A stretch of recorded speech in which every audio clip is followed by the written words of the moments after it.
अब इंसानों में भी फैल रहा बर्ड फ्लू। भारत में आया दूसरा केस। कितनी खतरनाक बन सकती है ये बीमारी।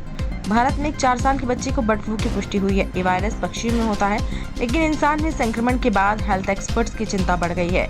जिस हिसाब से दुनिया भर में बर्ड फ्लू के मामले लगातार बढ़ रहे हैं, इससे किसी नई महामारी की आशंका बढ़ी है। कुछ महीने पहले की बात है, अमेरिका में पशुओं में बर्ड फ्लू यानी H5N1 वायरस फैलने लगा था। हजारों गायों में इस वायरस की पुष्टि हुई थी। इसके बाद डेनमार्क और कनाडा में भी जानवरों में ये वायरस मिला। करीब 26 प्रजातियों में इसकी पुष्टि हुई। ये एक चिंता वाली बात थी, क्योंकि बर्ड फ्लू का संक्रमण आमतौर पर पक्षियों से होता है, लेकिन उस दौरान लाखों की संख्या में जानवरों में भी ये वायरस मिल रहा है और ये सिलसिला अभी तक जारी है। लेकिन अब बर्ड फ्लू एक बड़ा खतरा बढ़ता नजर आ रहा है। इसके 2 कारण हैं। पहला ये कि कुछ दिनों पहले मैक्सिको में एक व्यक्ति की मौत इस वायरस से हुई थी। ये बर्ड फ्लू से इंसान की डेथ का पहला मामला था। इस मौत के बाद विश्व स्वास्थ्य संगठन ने दुनिया भर में बर्ड फ्लू को लेकर अलर्ट जारी किया था।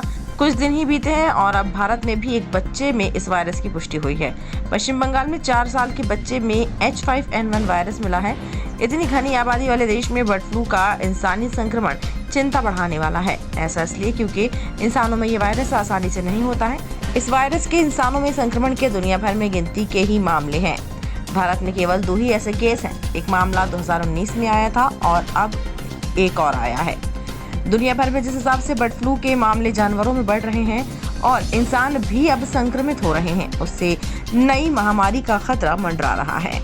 बर्ड फ्लू का पहला मामला 1996 में चीन के ग्वांगडोंग में मुर्गी पालन केंद्र में मौजूद मुर्गियों में पाया गया। 1997 में इस वायरस से इंसान की मौत हुई। साल 2020 में इस वायरस के कई म्यूटेशन देखने को मिले और साल 2022 तक ये जंगली पक्षियों में देखा गया। इस दौरान अमेरिका में भी इस वायरस के केस बढ़ रहे हैं, लेकिन बीते 1 साल में H5N1 वायरस के लाखों मामले सामने आ रहे हैं।